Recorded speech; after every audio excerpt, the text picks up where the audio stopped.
A Igreja e a relevância para a adoração verdadeira no culto, parte 3.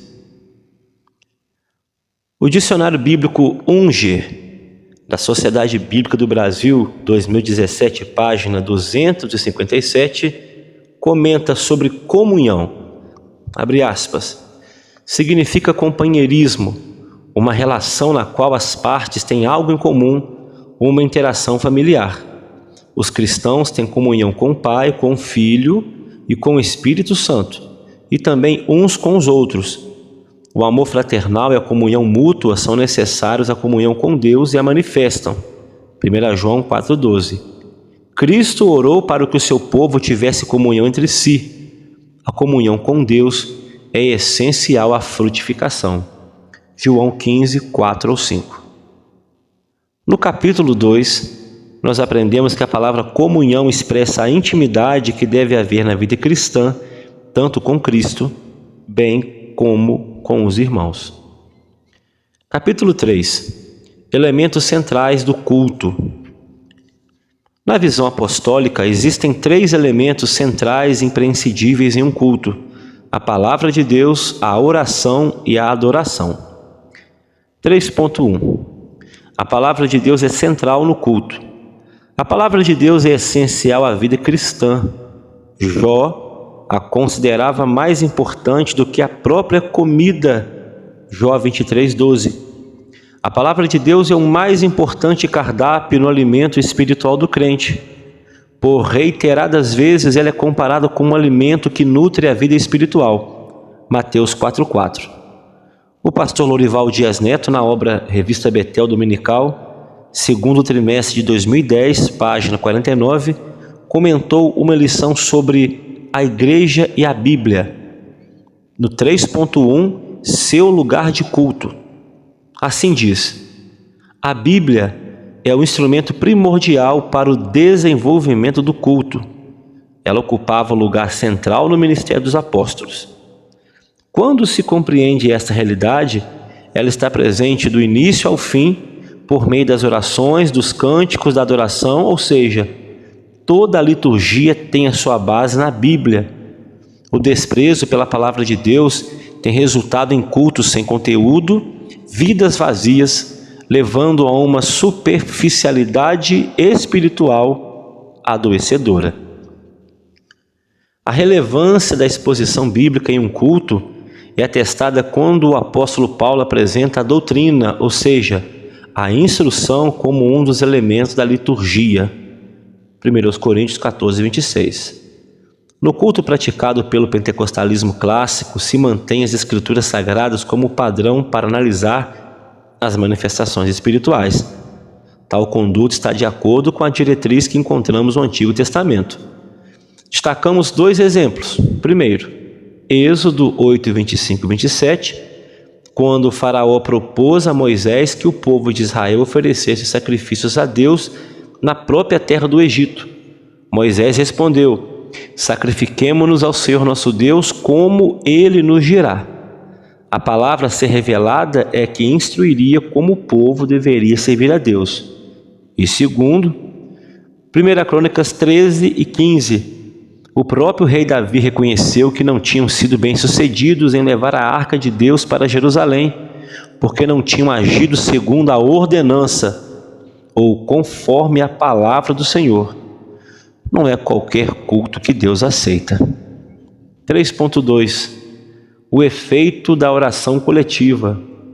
É necessário compreendermos que a oração coletiva é tão importante quanto a oração individual, já que uma reforça a outra.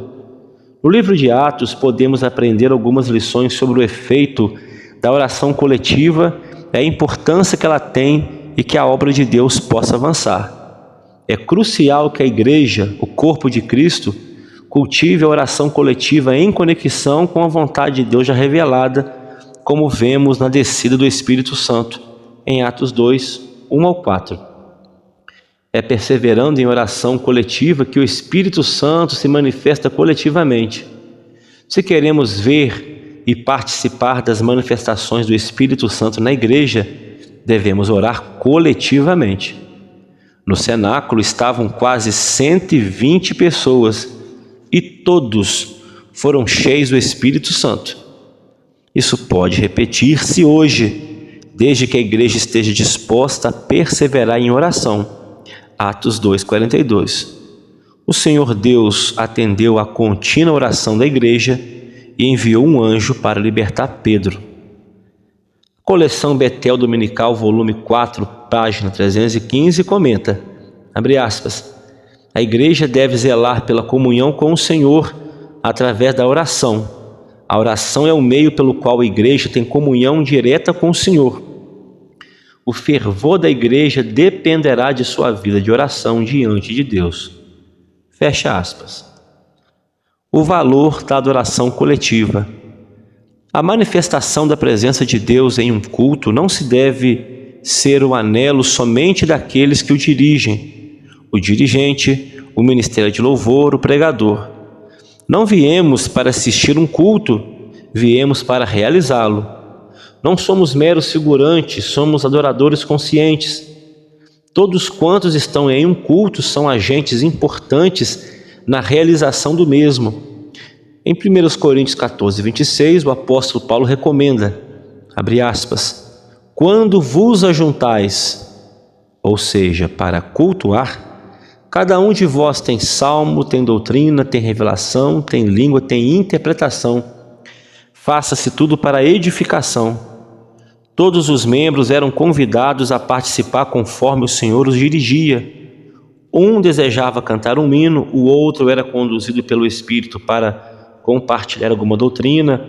Alguns recebiam revelações transmitidas em línguas e outros interpretavam, mas tudo com decência e ordem. Não havia exibição, gerando assim edificação. O pastor Cipriano, na sua obra Obreiro de Valor, editora Betel 2015, comenta, abre aspas, busque incansavelmente a sensibilidade do Espírito Santo. O pastor ou dirigente deve ser receptivo à voz do Espírito Santo para conduzir o culto debaixo de sua direção, pois um culto sem o comando do Espírito Santo é mecânico, vazio e frio. O Espírito Santo é o único capaz de revelar ao pastor ou dirigente as necessidades da igreja em cada culto, quanto de orientar sobre a melhor maneira de conduzi-lo. Fecha aspas. No capítulo 3, nós aprendemos que existem 3 elementos centrais e imprescindíveis em um culto: a palavra de Deus, a oração e a adoração. Conclusão. O momento que a igreja reserva e o programa para oferecer a Deus o culto dentro do seu aspecto bíblico e espiritual é imprescindível tanto a nível coletivo quanto individual. Trata-se de um tempo oportuno e importante para o verdadeiro adorador cultivar e manter a real comunhão com Deus, sendo ao mesmo tempo edificado pela sua palavra e fortalecido pela oração e comunhão. Amém.